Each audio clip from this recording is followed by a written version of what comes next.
Non, oui. Allez, merci pour avoir fait les cuillères au début. Les dit que c'est une colombe, c'est un peu difficile à voir. Hein. Mais voilà, Dieu peut sortir quelque chose de belle, même de quelque chose qui est les déchets cachés à l'arrière-partie d'un cabinet hier. Voilà. Bon. Aujourd'hui, c'est la période avant Noël, et aujourd'hui, c'est on est focalisé sur le pays. Je ne sais pas si vous vous souvenez ou pas, mais l'année dernière, j'ai fait exactement la même prédication, j'ai montré ça, ouais, qui est le pays, et il faut voir le pays avec le croix, via le lentille de croix de Jésus. Hein. C'était le message il y a un an. Bon, on peut mettre ça au terre. Avec ça, ça va blesser personne. Voilà. Mais là, on peut voir sur l'écran, on peut voir le pays comme ça, ou même, oui, même comme ça. Pardon, je suis mal organisé là. Je vais faire ça comme ça et comme ça. Voilà, c'est bon. Et le but de il y a un an, juste un très rapide rappel, on a parlé de précédence, donc il y avait l'acrostique avec les 4 lettres là. Le précédent de l'Ancien Testament, ce n'est pas toujours très clair comment le pays est là, mais en fait, c'est aussi la participation, on voit qu'on est invité à participer avec Dieu dans tout ce qu'il est en train de faire. Il y a l'angoisse, la souffrance, mais aussi l'accompagnement de Dieu dans tout ça. Nos prières sont des fois inefficaces, mais en fait, le message dans la Bible est on est invité à une intimité avec Dieu lui-même. Et quand on est dans cette prière d'intimité, voilà, on est là avec la Trinité lui-même. Et les X, c'est comme les épées croisées ou les guerres ou les violences. Mais la chose la plus violente, c'est bien sûr la croix de Jésus, où il a pris tout ça sur lui-même. Donc c'était le message d'il y a un an. Je ne sais pas pourquoi j'ai ce même message un an plus tard. Probablement, c'est parce que j'ai besoin d'apprendre un peu en plus. Voilà, donc ce message-là, c'est peut-être pour moi, mais vous êtes invités à aussi écouter. Oui. Bon, en fait, oui, je n'ai pas très ressenti de pays récemment. Et souvent, c'est le cas. Donc, je voudrais explorer un peu plus sur cette idée de qu'est-ce que c'est la paix, particulièrement quand on voit le monde autour de nous. Alors, ça c'est un graphique de bâton de hockey. Si ça marche, oui. Le graphique de bâton de hockey. Je ne sais pas si c'est le même mot en français. Hockey stick chart, voilà. Mais c'est Noël. Donc aujourd'hui, c'est un bâton de canne à sucre. Particulièrement si on a déjà mangé une partie de ça. Et j'ai les cannes à sucre ici, comme un prix, quelque chose à donner, si tu as la réponse correcte. Ce charte est bien, bien connu dans les médias d'aujourd'hui. On associe ce type de graphique avec quoi? Est-ce que vous avez des... Comment? Candy Crush? Ah oui, ce n'est pas une des réponses correctes que j'ai dans la liste. Le comment? La bourse. Ça veut dire... Pardon, excuse-moi.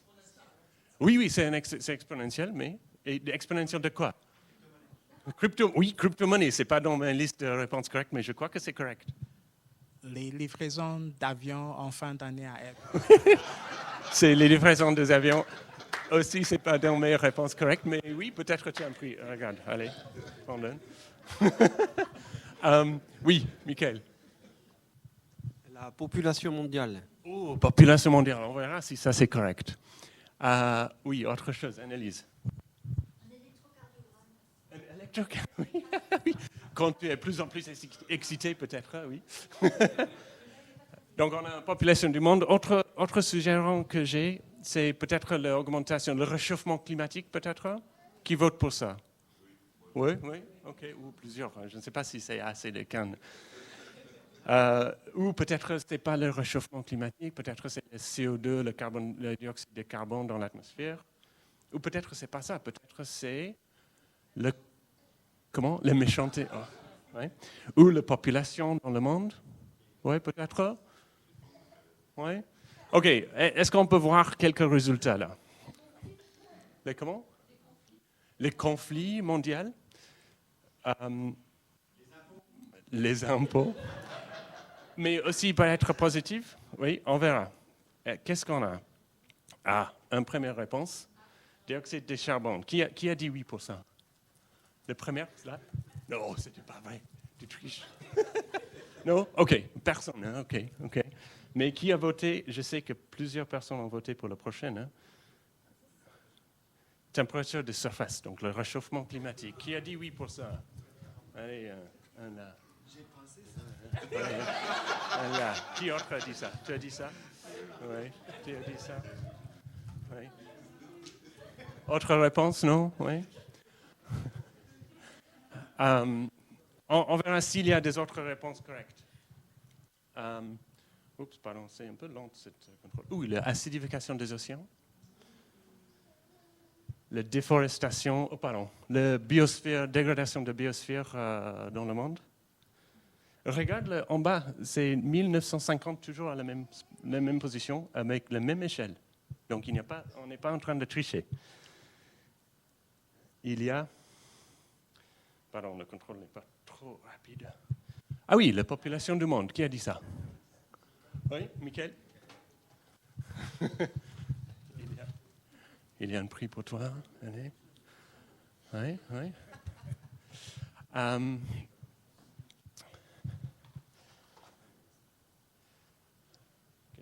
Qu'est-ce qu'on a en plus? L'usage d'eau. Ça c'est plus positif. Ça c'est en anglais Real GDP. Ça c'est quel est en français? C'est le PIB. Non, c'est pas le produit. Oui, c'est PIB, produire intérieur brut. Ça c'est la richesse. On est plus en plus riche en termes de pouvoir d'achat. Oui, voir combien d'appareils. Combien d'appareils est-ce que vous avez eux? Oui, mais maintenant, il y a des lave-vaisselle, il y a des micro-ondes, les machines à robots dans la cuisine. Regarde le pouvoir d'achat qu'on a. Oui, vous ne croyez pas sur ça, mais c'est vrai. Les transportations dans le monde. On peut prendre une période de vacances n'importe où dans le monde. Et c'est presque possible pour tout le monde dans ce pays, où on est dans le premier monde, ou le monde développé. C'est facile pour nous. Oui, peut-être on a besoin d'épargner un peu, mais n'importe où dans le monde, c'est possible. Hein? Et en fait, n'importe quelle métrique on prend, après 1950, on est en creusement, une augmentation astronomique. C'est incroyable. Et ça, c'est quelques études faites par Will Stephen, etc. Donc ça, c'est pris d'une revue en 2015. Donc c'est pas moi qui ai inventé ça. J'ai piqué ça des vrais rapports. Et en fait, si on voit une autre lecture, je ne sais pas si vous pouvez voir ça clairement. Ça, c'est quelque chose de... excusez-moi. Ça, c'est quelque chose qui vient de professeur Johan Rockström, qui est le directeur de l'Institut de recherche sur l'impact climatique à l'Université de Potsdam. Et ça, c'est un discours sur TED qu'il a fait à Tokyo en octobre 2024. Donc cette année, c'est toute fraîche, c'est bon. Et ce qu'il a noté, et ce couloir il a défini le couloir de vie. Et là, ça c'est selon les sciences d'aujourd'hui, ça c'est il y a 10 000 années, on est resté dans ce petit couloir de réchauffement climatique depuis, bien sûr, avant la révolution agriculturelle. Donc toute notre vie humaine, quand on comprend tout le système dans le monde, reste dans ce couloir-là. Et on est là, en train d'aller là. Ça, c'est même plus qu'on n'a jamais vu quand les mammaliens étaient sur la Terre. Selon la théorie de l'évolution, on peut avoir ce débat par ailleurs. Mais selon la science, on est maintenant dans un lieu où on n'a jamais été, où la planète n'était pas jamais depuis peut-être les dinosaures ou quelque chose ont vécu ça, mais pas la culture moderne on est dans maintenant. Comment on peut avoir le pays, le sentir le pays, quand vraiment la réalité est que le monde est cassé? On est en train de détruire tout. Ou changer tout, peut-être. Ouais. Mais pas dans une bonne sens pour notre manière de vivre. Allez. Voilà. C'est quoi ça? Un dragon qui vient d'où, particulièrement? Comment? Le Japon peut-être, mais là j'ai pensé la Chine. Oui, le Japon je comprends parce qu'il y a les arbres, mais la Chine. Et cette année, selon le calendrier chinois, c'est l'année du dragon. Et cet animal, ou cette bête mythique, est souvent accordé avec la Chine, avec sa croissance incroyable pendant les 2 décennies qui ont passé. Donc, qui ici a quelque chose qui vient de Chine? Oui, si tu ne lèves pas ta main, tu n'as pas vu l'étiquette dans tes biens.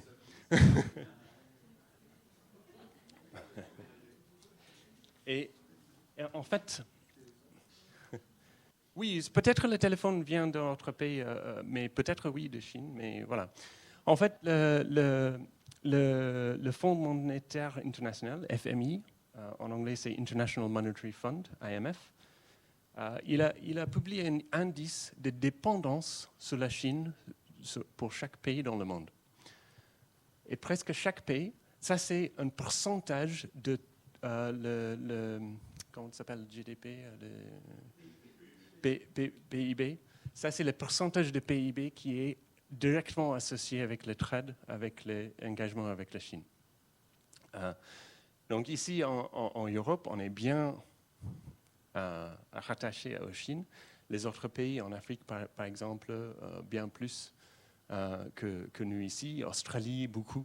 Donc tout le monde est d'une certaine manière influencé par ce que se passe en Chine. C'était une incroyable croissance avec une hyper-globalisation pendant les dernières 2 décennies.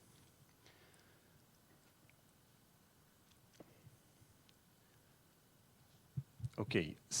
Excusez-moi, c'est en anglais, parce que c'était pris un discours fait par Michael Beckley, qui est le directeur du programme Asie au Foreign Policy Research Institute et le professeur de l'Université Tufts. Donc, il est aussi quelqu'un bien diplômé qui a fait son recherche. Et il a fait un discours à Incheon, donc Corée du Sud, il y a 1 mois, où il a noté pourquoi la Chine a grandi assez rapidement et pourquoi ça va arriver à la fin dans les prochains 5 ans, 10 ans. Il n'y a plus de ressources, il n'y a plus les bons démographiques, il n'y a plus la bonne gestion du pays, parce que c'est bien autocratique, etc. Et la sécurité internationale pour la Chine est pire en pire avec leurs relations autour de... Ça va influencer le trade, ça va nous influencer directement. Et avec ce type de grand changement qui vient, comment on peut sentir le pays, comme le monde, et en stress comme ça. Heureusement, il n'y a pas de guerre en Chine. Et aussi en France. Et on peut prier pour les Chinois, pour leurs gérants, dirigeants, les peuples là aussi, bien sûr. Mais c'est intéressant, non? Si on passe aux guerres, ça c'est un chart, un diagramme pour combien étaient tués, étaient morts dans les guerres, dans les combats violents, cette année et l'année précédente. Et on peut voir que, bien sûr, l'Ukraine est là. Et il y a aussi les guerres contre les drogues au Mexique. Il y a quelques conflits énormes en Afrique, qui est souvent oublié par nous dans l'Ouest. Soudan, en particulier, est là. Les guerres qui sont en cours en Myanmar, côté d'Inde, et plusieurs autres choses qui se passent. Comment nous pouvons sentir en paix quand ça c'est la réalité du monde? Et je viens de dire qu'il n'y a pas de conflit ici en France, mais ça c'est un diagramme des élections cette année 2024. 51% de la population mondiale ont voté dans une élection nationale ou régionale ou peut-être locale aussi. Mais ça c'est une charte des élections nationales ou par bloc, par exemple l'Union européenne est là. France est là aussi. En fait, ce diagramme a été fait avant que France a annoncé son élection récente. Et tous les politiques intéressantes qui est sorti de ça. Aussi, c'était avant que l'Allemagne a aussi collapsé dans son gouvernance. Ça, c'est avant que Corée du Sud a fait ces événements de cette semaine qui ont déjà passé. En fait, selon un autre nom maintenant, selon Ian Bremmer, qui est un fondateur et président de Eurasia Group, qui est une société de recherche, et il est un fondateur d'une grande arme média. Il a noté que dans presque tous les pays qui ont voté, surtout les pays vraiment démocratiques, on peut voir que Russie est là. Est-ce que c'est vraiment une démocratie en ce moment? Mais dans presque chaque pays qui ont voté, ils ont voté pour le changement. La personne qui était président ou premier ministre ou le parti qui était en charge avant l'élection n'est pas le même parti après, ou comme en France, c'est compliqué, avec pas une bonne majorité ou quelque chose comme ça. Donc, vote pour les changements. Ça veut dire que les gens sont malheureux autour du monde et ils veulent le changement.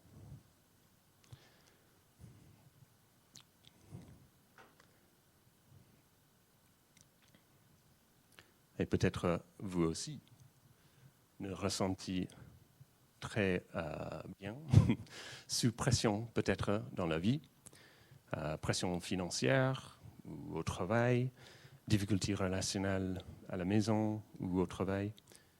Peut-être vous n'avez pas de travail, peut-être vous n'avez pas une maison. Comment, où est le pays que nous sommes censés ressentir à Noël quand on est dans cette situation mondiale, personnelle, relationnelle?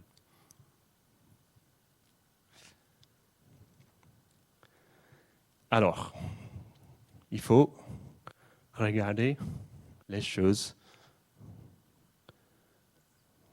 via la croix de Jésus. Donc, comment on peut rapprocher la croix de Jésus? On commence par la Bible. Que dit la Bible? Alors, Jean-François, est-ce que je peux passer le micro à toi?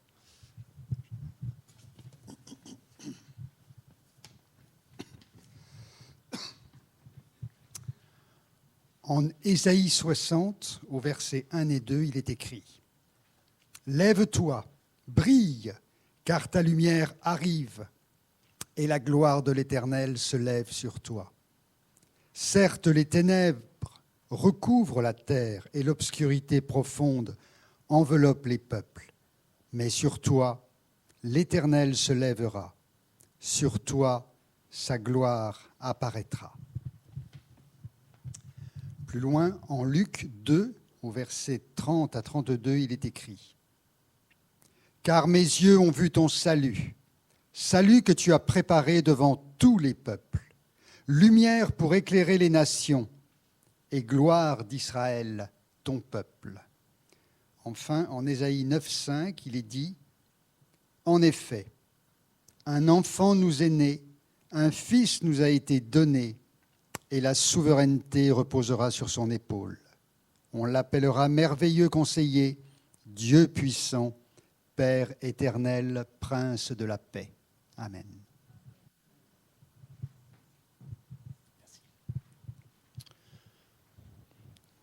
Bon, Noël, c'est le verset bien connu pendant la période de Noël. Noël ne consiste pas à faire semblant que tout va bien.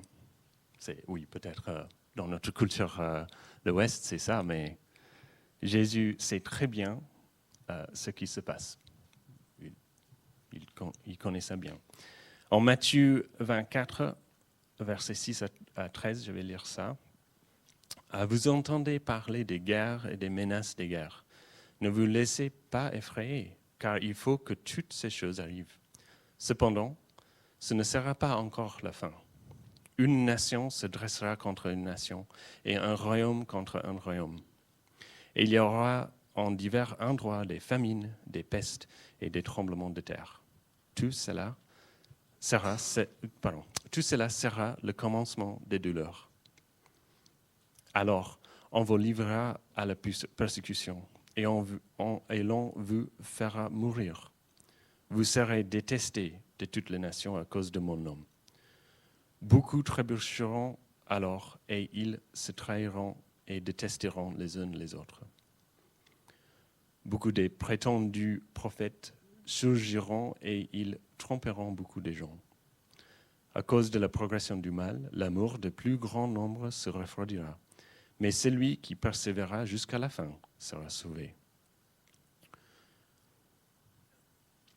Et aussi, on voit dans Apocalypse 8, je ne lis pas tout le passage, mais vous pouvez après, quand on voit que la nature est bien touchée par tout ça aussi. Et dans Apocalypse 8, c'est dit qu'un tiers de la mer, un tiers d'eau douce, un tiers des animaux sur la terre, un tiers des plantes, un tiers des créatures dans la mer sera tué, détruit.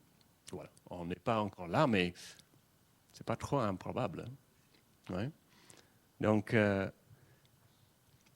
qu'est-ce que Jésus est en train de faire? Pourquoi il dit que toutes ces mauvaises choses vont venir? Mais quelque chose à prendre en tête ou la réalité est que Jésus est en fait au cœur de sa création. Encore en Apocalypse, on voit les 4 créatures qui représentent toute de la terre, toute la création. Et il est l'agneau sur le trône devant et au milieu de tout ça. Et on voit les choses peut-être bizarres dans la Bible. Jonas 4, verset 11, à la fin de cette histoire de Jonas, où il a prêché au Ninive, on dit Ninive. En fait, Dieu a senti un souci pour les animaux de Ninive, pas que le peuple. Donc, Dieu est là dans sa création. Jésus est là. Et il désire ardemment d'accueillir toute sa création dans ses bras.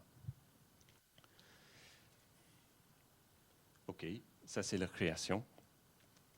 Ah, j'ai perdu la connexion à Non, c'est là, c'est bon.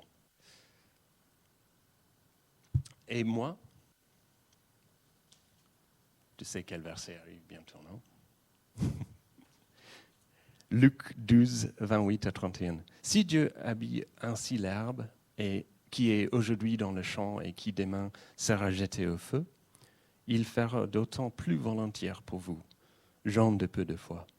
Et vous ne cherchez pas ce que vous mangerez, ni ce que vous boirez, et ne soyez pas inquiets. En effet, tout cela, ce sont les membres des autres peuples du monde qui le recherchent. Votre Père sait que vous en avez besoin. Recherchez plutôt le royaume de Dieu et tout cela vous sera donné en plus. Dieu compte que vous, chacun de vous, est très, très précieux.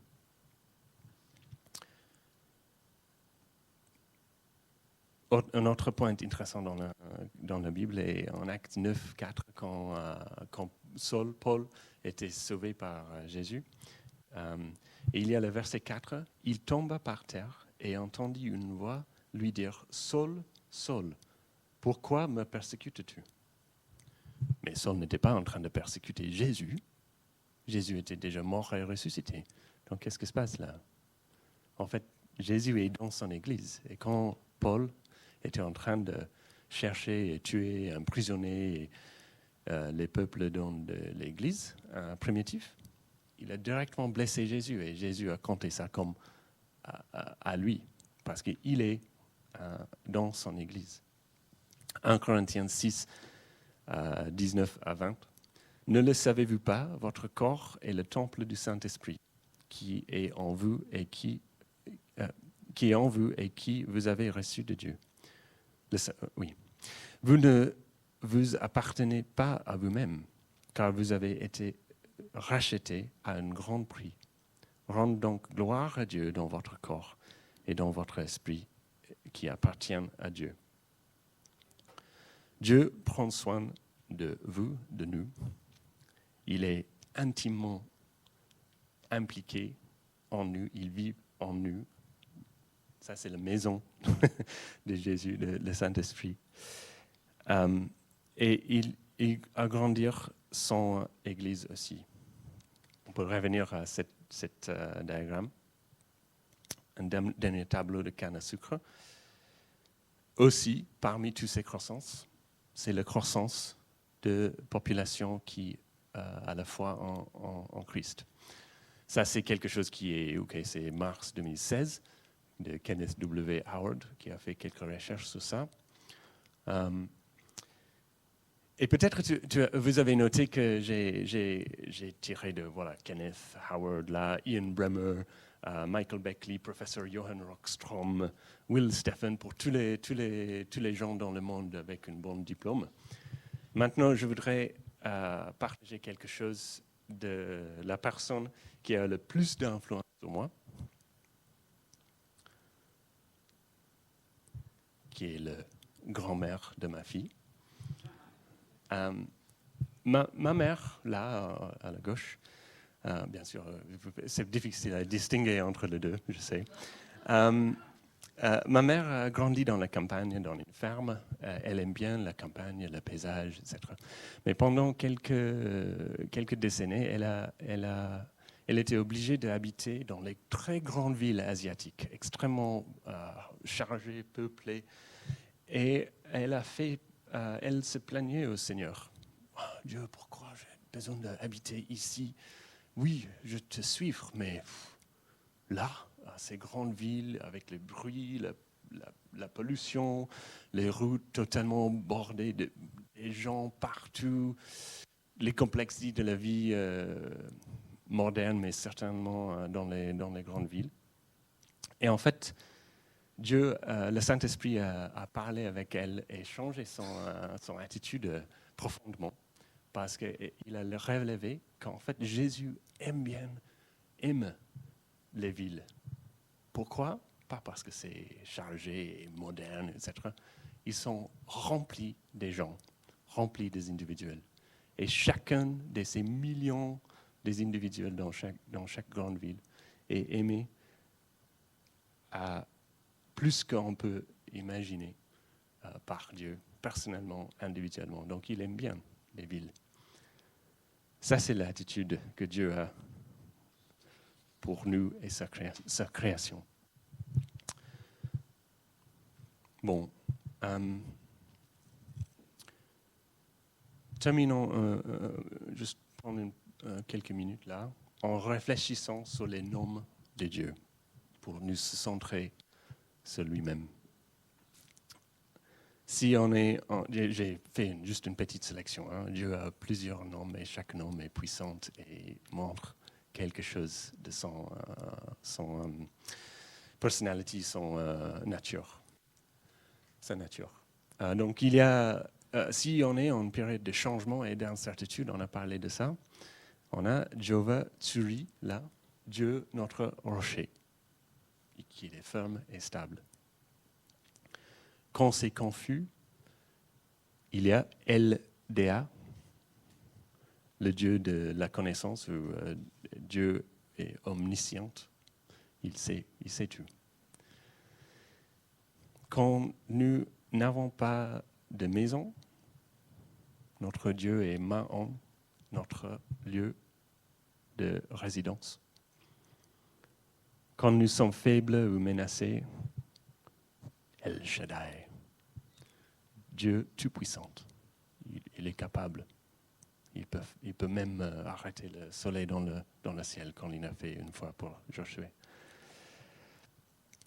Quand nous sommes seuls, Emmanuel, Dieu avec nous, ou sans famille, Abba, papa. Oui, on dit père très formalement, mais Abba c'est papa. Ou même El Chul, Dieu qui t'a donné naissance.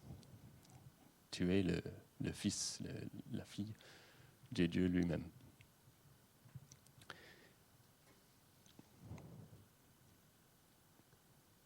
Et pour aujourd'hui, pays, dans la période d'avant, il y a Jéhovah Shalom, le Seigneur, notre pays.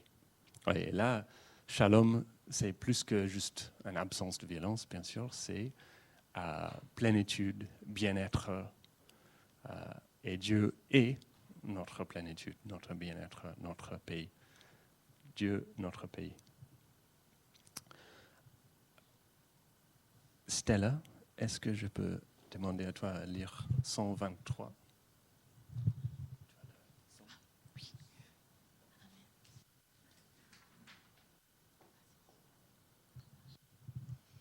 Donc je vais méditer le psaume 23. Alors c'est le psaume de David, mais je voudrais qu'aujourd'hui on se l'approprie. Ça ne devient plus le psaume de David, mais c'est notre psaume maintenant. Alors. L'Éternel est mon berger, je ne manquerai de rien. Il me fait reposer dans de verts pâturages. Il me dirige près des eaux paisibles. Il restaure mon âme. Il me conduit dans des sentiers de la justice à cause de son nom. Quand je marche dans la vallée de l'ombre et de la mort, je ne crains aucun mal, car tu es avec moi. Ta houlette et ton bâton me rassurent. Tu dresses devant moi une table en face de mes adversaires.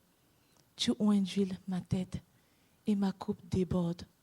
Oui, le bonheur et la grâce m'accompagnent tous les jours de ma vie et j'habite dans la maison de l'Éternel jusqu'à la fin de mes jours. Amen.